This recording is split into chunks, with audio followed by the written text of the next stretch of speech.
hapon that uses the nai form. Ito pong pattern na kilala po sa tawag na nai de pattern. Nai de kudasai. Nai de kudasai. So, kinuha niyo lang po si nai form and then we just add de. Tapos, kudasai. Kudasai there, minasan, it means please. So, if you use the nai de kudasai pattern, it means nag-uutos ka po sa isang tao na wag nilang gawin ang isang bagay. Just like what is stated there, this expression is used to ask or instruct someone not to do something. So, kung titingnan nyo po dito sa isang sentence example natin dyan, sabi po dyan, please do not take pictures here. So, siya po ay nag-uutos na wag pong So, dito, koko is how you say dito, right? Here. That is the place of action. Diyan mangyayari yung action. So, you mark it with the particle de. Koko de, sa lugar na to, picture, we say, shashin. To take a picture, torimasu. Shashin o torimasu.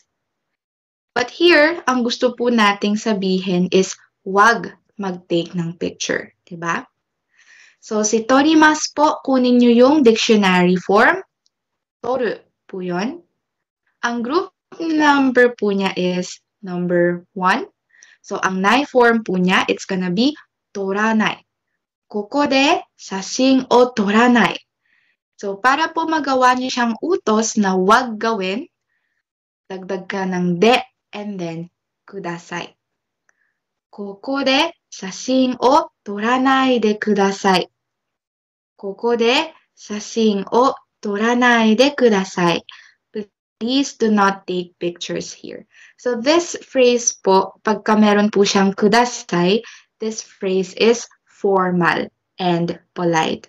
But if you want to make it casual, again, pag sinabi natin casual speech, it is when you are talking to your close friends or family members.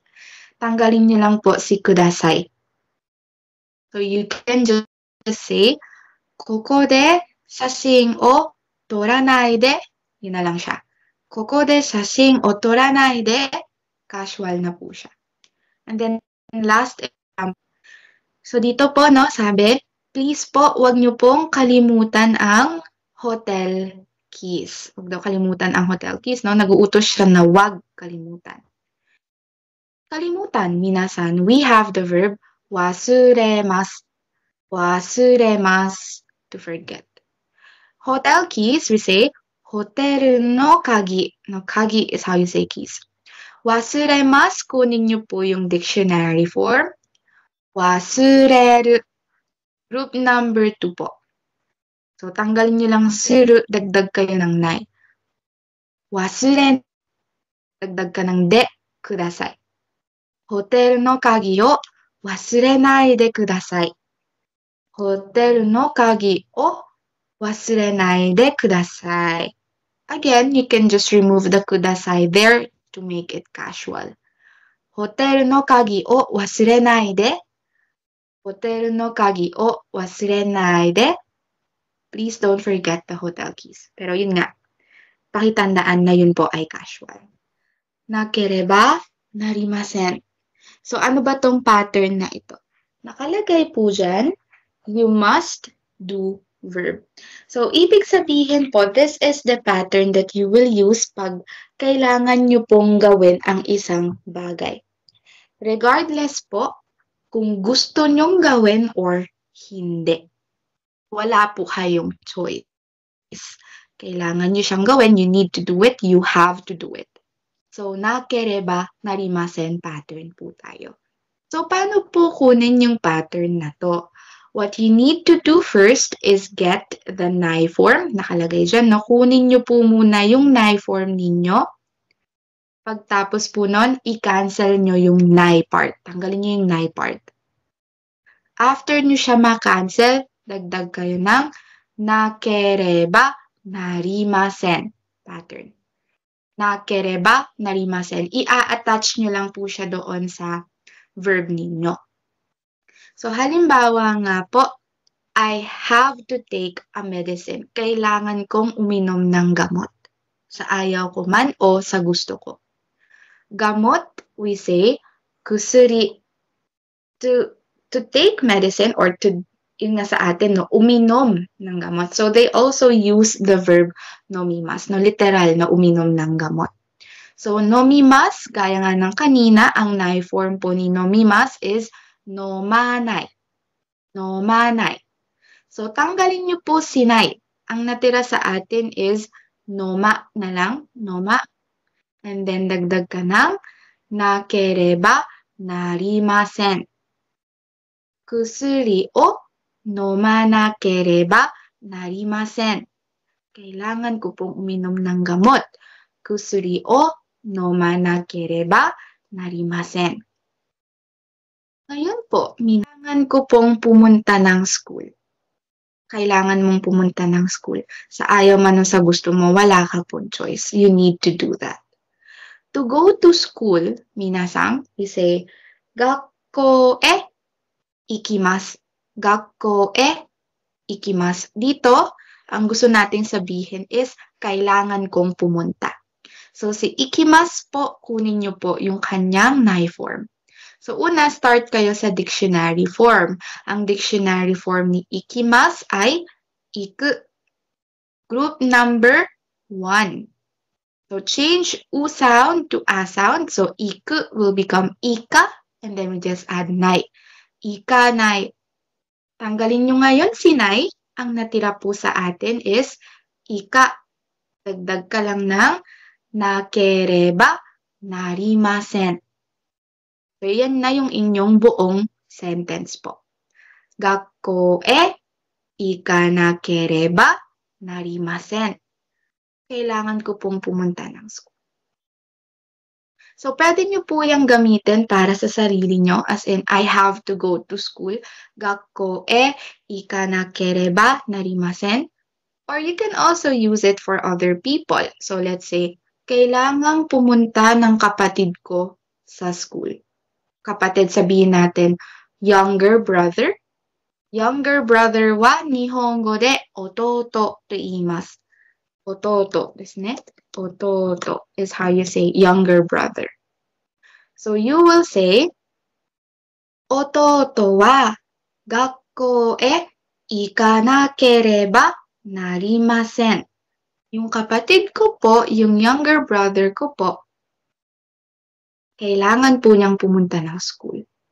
So you can use it for yourself and also for other people. So yun yung inaral nating another pattern, which is ito nga yan, sinakereba narimasen pattern. Punta tayo dito kay pattern na nakutemo ii desu. Ito po siya, no? Nakutemo ii desu. So it means you don't have to do verb. Hindi mo kailangang gawin to. I don't have to do this. Hindi ko kailangang gawin itong action na to. So, kahit hindi mo gawin, okay lang. You don't have to do it. So, paano po natin gagamitin si nakutemo ii desu pattern? Nai form pa rin po ang gagamitin ninyo. So, kunin nyo po si nai form muna. After nyo po makuha si nai form, tanggalin nyo po ulit yung nai part. Tanggalin nyo siya. You don't need that anymore. After you cancel the nai, tsaka mo po idadagdag yung pattern natin na nakutemo ii desu. Ayon po sa description dyan, this sentence pattern indicates that the action described by the verb does not have to be done. So, hindi nyo po kailangang gawin. Halimbawa po, sorry po, hindi po ako nakapaglagay ng furigana dito, but this kanji is read as asta, tomorrow. Asta, no? Sabi natin dito, may kinakausap tayo. Sabi po natin, you don't have to come tomorrow. Hindi mo po kailangang pumunta bukas. You don't have to come. Asta, to come. Minasan, we have the verb kimasu, kimasu. Ang dictionary form po ni kimasu is kuru. And ito po ay group 3. Very good. So, ito po ay isa sa irregular verbs natin. So, ibig sabihin po, wala po siyang rule na sinusunod. So, ang ginagawa natin for group 3 verbs, mini-memorize lang po natin yung changes. So, si kuru po, ang nai form ni kuru, ayon sa inaral po natin kahapon, it's gonna be konai. Konai. Okay? So, dito po, tinanggal natin si nai. So, konai, we canceled nai. Ang natira sa atin is ko na lang. Tsaka tayo nagdagdag ng nakutemo ii desu. Ashita konakutemo ii desu. You don't have to come tomorrow. Hindi mo po kailangan pumunta bukas. Dami tayong nilagay na example dito para po mag-grasp talaga natin yung pattern. Isa pa po, sabi, halimbawa kayo po ay nasa City Hall, no? Shiyakusho ni imasu. Nasa shiyakusho kayo. Shiyakusho wa City Hall desu. Shiyakusho. Nag-fill out po kayo ng papers. And then, nagtanong ka. Sabi mo, excuse me po, do I have to write my address? Address, no? Jusho. Sumimasen. Jusho o kakanakereba narimasen ka? Jusho o kakanakereba narimasen ka? Kailangan ko po ba isulat yung address ko? Yun yung inaral natin kanina, no? Sabi sa'yo, you don't have to write your address. Hindi mo po kailangang isulat yung address mo. Jusho o, to write, kakimasu. So dito, we want to say, you don't have to. So kunin niyo po yung nai form ni kakimasu. Ang dictionary form ni kakimasu ay kaku. Group number 1. Nai form, kakanai. Kakanai. Tanggalin niyo si nai. Ang natira po sa atin is kaka na lang. And then we add nakutemo ii desu. Jusho o kakanakutemo ii desu. You don't have to write your address. Yan, ganyan lang po siya. Next tayo. You don't have to speak in English. Hindi niyo po kailangang magsalita sa English. So, English, we say eigo. To speak in English, eigo de hanashimasu. Hanashimasu means to speak, minasan. Hanasu, dictionary form. Group number 1. Nai form, hanasanai. So, we want to say, hindi mo kailangang mag-speak in English. Cancel nai, add this pattern. Hanasanakutemo ii desu. Hindi mo kailangang magsalita sa English. Eigo de hanasanakutemo ii desu. You don't have to watch until the end. Okay? You don't have to watch until the end. So, hindi mo po kailangang manood hanggang dulo. Dulo, minasan. We say, saigo. Saigo. So, hanggang dulo. Saigo made. Diba, naaral niyo yan si made sa lesson 4? Saigo made, hanggang dulo. To watch, minasan. We have the verb, mimasu. Mimasu. Dictionary form, miru. Ito po ay group number 2. So, cancel ru, add nai. Minai. Tanggalin nyo si nai, dagdag ka ng nakutemo ii desu. Saigo made minakutemo ii desu. Saigo made minakutemo ii desu. Hindi nyo po kailangang panoorin hanggang dulo. Apa? Sabi po, you don't have to pay. Hindi mo po kailangan magbayad. Halimbawa po, tayo ay kumakain sa restaurant. No? Restaurant de issho ni tabete imasu. We are eating together, no? Tapos, natapos na po tayo kumain, no? Shokuji ga owarimashita. So, it's time for us to pay. No? Siyempre, we have to pay because we ate there, no? So, そのレストランで食べましたから、払わなければなりません. You have to pay. Nung magbabayad na tayo, sabi nung senpai mo, oh, you don't have to pay. Hindi mo kailangang magbayad. Nabayaran ko na. So, to pay, minasan, magbayad, we have the verb haraimasu. Haraimasu, minasan. That is how you say to pay. Magbayad. Haraimasu. Ang dictionary form po ni haraimasu is harau. Harau. This is group number 1, obviously, because it ends with the u sound. Ang rule po for group 1 para makuha ang nai form, special po yan pagka ang group 1 verb ninyo nagtatapos mismo sa letrang u. Ang rule natin doon, we change the letter u to wa. So, harau magiging harawa, and then we just add nai. Harawa nai. Yun na po ang kanyang nai form. So, harawa nai, tinanggal natin si nai, harawa, and then we just added this one. Harawanaku mo ii desu. Harawanaku mo ii desu. Hindi nyo po kailangang magbayad. Yun siya. Sabi niya, nagbayad na ako. Kaya, hindi niya na kailangan magbayad.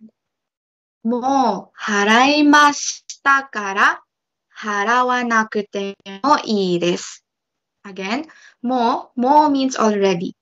Mo haraimashita. Nagbayad na ako. I paid already. Mo haraimashita kara. So, harawanakute mo ii desu. You don't have to pay. So, ito po si nakute mo ii desu pattern. So, just for an additional information, a lot of Japanese people, they sometimes drop or omit this mo. So instead of saying nakute mo ii, they say nakute ii. So paminsan po tinatanggal nila si mo. So harawanakute ii desu. Ito din po sa taas. Saigo made minakute ii desu. Go de hanasanakute ii desu. So, nasa sa inyo. Most of the time po kasi sa speaking, they drop particles. Ibig sabihin, ino-omit po nila. No? So, kung ang pag-uusapan is yung grammar, mas tama po na may mo dyan. Pero sa speaking po, they often drop it. And also, another one, instead of using e there, sometimes po, they replace the e, kasi yung e dyan, minasan, e there, it means good. Okay, good po. As in yung e adjective na good, e. Sometimes they replace that with the na adjective, daijoubu na, no? Daijoubu na, which means all right or okay. So I can say, eigo de hanasanakute mo daijoubu desu. So, may ganyan din pong pattern. They also use that one a lot in conversation. Yung pong palitan siya ng daijoubu if you want. All of those pattern po is correct. So, ituturo ko lang sa inyo paano nyo gagawing topic yung direct object natin. No? Ang direct object natin is yung word na minamarkahan natin ng particle o. So, halimbawa po dito, I will eat lunch at the cafeteria. Sa cafeteria kakakain, no? Cafeteria, shokudo. Shokudo de hiru gohan o tabemasu. Kakain po ako ng lunch sa cafeteria. Pwede nyo pong gawing topic tong si hiru gohan. All you need to do is you cancel the particle o, of course. You don't need that anymore. And then, i-move nyo po si hiru gohan sa unahan. Tapos, markahan nyo ng particle wa. So, magiging ganito na po siya. Hiru gohan wa shokudo de tabemasu. Meaning-wise, wala po masyadong pinagkaiba yon. Kahit gawin nyo siyang topic or direct object, it's the same meaning. Mas may focus lang po sa dulo.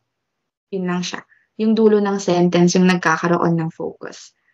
So, hiru gohan wa shokudo de tabemasu. So, kanina ito siya, no? Shokudo de hiru gohan o tabemasu. Naging, hiru gohan wa shokudo de tabemasu. Yun lang yun. Ginawa lang natin siyang topic. That's it. Nothing more special about it. Oh.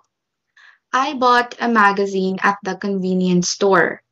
コンビニで雑誌を買いました. No, 雑誌, magazine.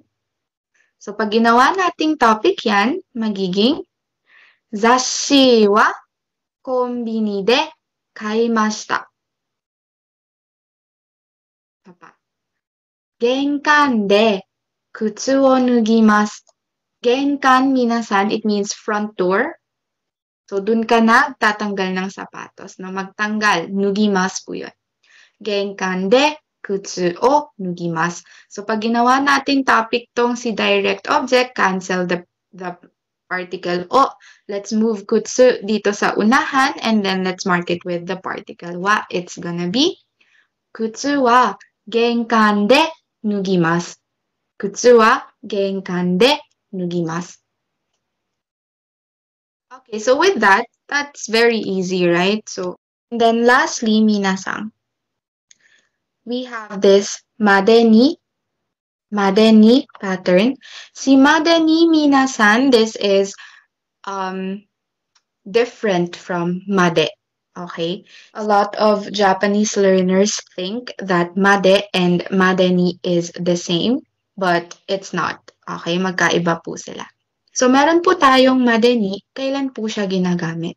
Kung makikita niyo po dyan, si made ni, ginagamit po siya with a noun na nag-i-indicate ng panahon. Okay? Ng time po. Pag sinabing time, hindi lang yung exact time na 8 o'clock, 6 o'clock, 12 o'clock, hindi lang po yun. Basta word po na nag-e-express ng panahon. Halimbawa, Monday, Tuesday, next week, next month. Okay? Lahat yun nagsasaad ng panahon. So, pwede nyo po siyang ilagay dito.